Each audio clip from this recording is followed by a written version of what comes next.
Hello les sœurs, j'espère que vous allez bien. Comme chaque année, je vous emmène avec moi dans les préparatifs du Ramadan.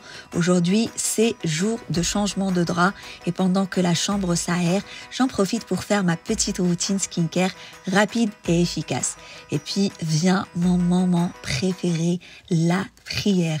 Un instant précieux pour me connecter à Allah et nourrir mon cœur avant de reprendre le fil de la journée. Cette année, j'ai voulu mettre à l'honneur le peuple palestinien, son courage et sa résilience, en célébrant sa cuisine à travers mes recettes du ftour. Donc ce soir, menu inspiré des saveurs palestiniennes, sublimé par ma petite touche personnelle. Vous pouvez aussi aider à mettre la Palestine à l'honneur en likant et en partageant cette vidéo avec vos proches. On commence avec le plat principal, un emblème de la cuisine palestinienne, le msakhen.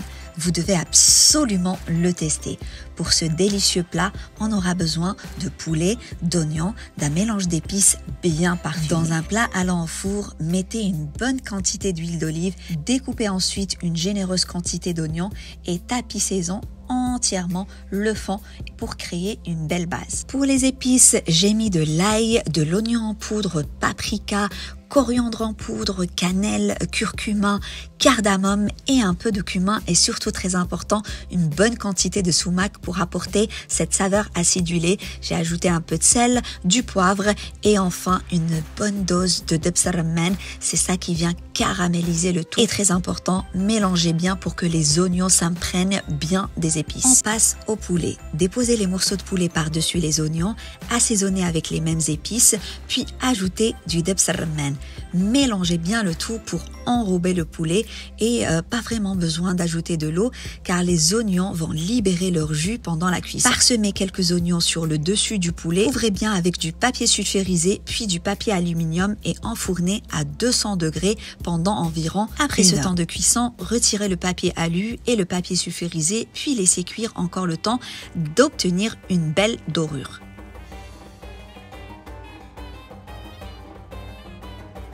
Et moi, j'ai accompagné ce plat avec un bon riz basmati garni de fruits secs, raisins secs, pignons, noix de cajou. Un délice. Petite pause avant de revenir aux recettes. Ma commande de chez Batil vient d'arriver, alors j'en profite pour ouvrir ça avec vous et aussi préparer une belle table pour Sahra. C'est devenu impossible d'imaginer un Ramadan sans ces petites merveilles. Depuis 4 ans, les dates de Batil font partie de nos rituels de Ramadan. Ces instants précieux que l'on partage chaque soir autour d'une table, toute la famille réunie après une belle lecture du Coran, dégustant des dates autour d'un bon thé. On se raconte nos histoires, on se tape des fous rires ensemble, on profite de ces moments simples mais si précieux. Ce que j'aime particulièrement chez Batil, c'est leur côté sophistiqué et luxueux. Vous pouvez personnaliser vos cadeaux en choisissant parmi une large sélection de boîtes et de coffrets, du petit au grand format. Vous pouvez aussi choisir votre ruban et même faire graver un message sur les coffrets. Vous avez le choix entre 7 variétés de dattes bio et de qualité supérieure et ça s'apprécie davantage fourré. Mes préférés, les pécans caramélisés, noix de cajou caramélisées, noisettes caramélisées. Vous avez aussi le choix de les fourrer à la pistache, macadamia caramélisée et aux oranges confites et plein d'autres options. Et aussi, vous pouvez choisir de prendre des dattes nature qui sont aussi délicieuses que les fourrées. De mon code ZIA10 pour avoir moins 10% de réduction. Je vous laisse le lien en description. Et pour continuer dans l'inspiration palestinienne, aujourd'hui, je ne vais pas faire la chorba algérienne, mais plutôt une soupe de lentilles corail. Un plat typiquement du Moyen-Orient, mais revisité bien sûr à ma manière. Dans une cocotte, faites revenir des petits dés d'oignon et des carottes râpées jusqu'à ce que l'oignon devienne translucide. Ensuite, ajoutez du curcuma, du cumin et laissez bien les épices revenir dans la cocotte. Ajoutez du sel, du poivre, puis versez des lentilles corail et il est très important de bien rincer les lentilles corail avant de les ajouter. Ensuite, versez un bouillon de légumes pour couvrir le tout et laissez mijoter. Une fois les lentilles cuites, mixez le tout pour obtenir une texture veloutée. Je parsème des épinards frais dans la soupe, ce qui va apporter de la couleur et des nutriments. Et pour le côté croquant, j'ajoute des petits bâtonnets de pita épicé, une garniture parfaite pour ajouter du croustillant. Incontournable sur les tables palestiniennes, les mezzés. Là, je vous partage un hummus très gourmand que je garnis de viande hachée pour une dose de protéines. Je saupoudre des oignons caramélisés et je garnis le tout avec des graines de grenade bien croquantes et juteuses. On passe maintenant à un autre mezzé, le muhammara, l'un de mes mezzés préférés. D'ailleurs, dites-moi en commentaire si vous deviez choisir entre hummus, baba ghanouj ou muhammara, lequel choisirez-vous? La veille, j'ai grillé des poivrons rouges qui sont la base de notre muhammara. Dans un hachoir, j'ai mis 250 g de poivrons, de l'ail, de l'huile d'olive. Vous pouvez aussi ajouter un peu d'oignon si vous le souhaitez. Mélangez bien le tout, ensuite ajoutez un cap de noix, un cap de chapelure, du cumin, un peu de sel, une bonne quantité de debs rummen. Mélangez bien le tout, puis ajoutez une bonne quantité d'huile d'olive, du tahini pour rendre la préparation plus onctueuse et n'oubliez pas un peu de jus de citron qui va relever le goût. Vous pouvez après décorer votre muhammara avec des noix, des pignons, des herbes fraîches ou encore des morceaux de poivron rouge. Pour ma version de salade, j'ai créé une sorte de fusion entre le taboulé et le fettush. Oh, un délice! J'ai mélangé du persil, de la menthe, de la tomate, un peu de quinoa à la place du boulgour pour une touche plus légère, de l'ail, de l'oignon. J'ai garni le tout de tomates cerises, radis rouges, du citron pour une note fraîche et colorée.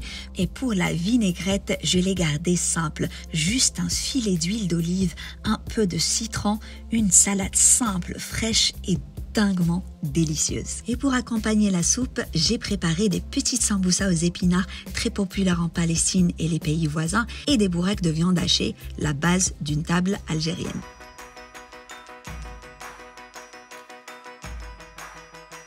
Et là, on passe à ma partie préférée, le dressage de table. J'ai pris un nouveau service pour ce ramadan. Je ne sais pas si vous aussi, vous avez cette tradition d'acheter de la nouvelle vaisselle, ne serait-ce un petit bol, une carafe, juste le fait pour bien accueillir Ramadan.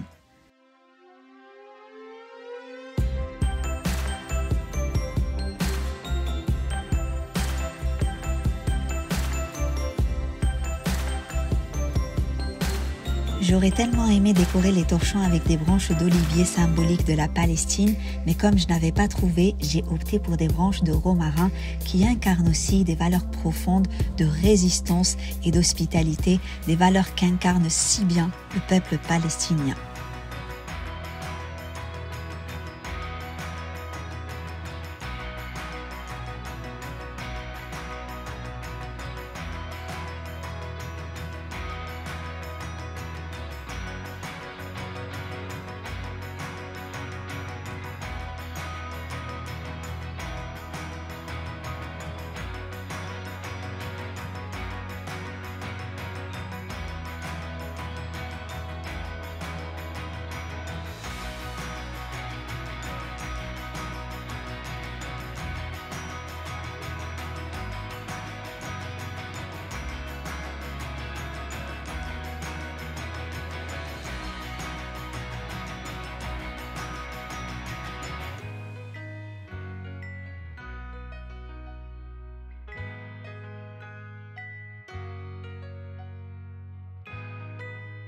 Je vous fais des gros bisous les sœurettes, je compte sur vous pour liker et partager cette vidéo avec vos proches afin que notre Zia Family s'agrandisse encore plus.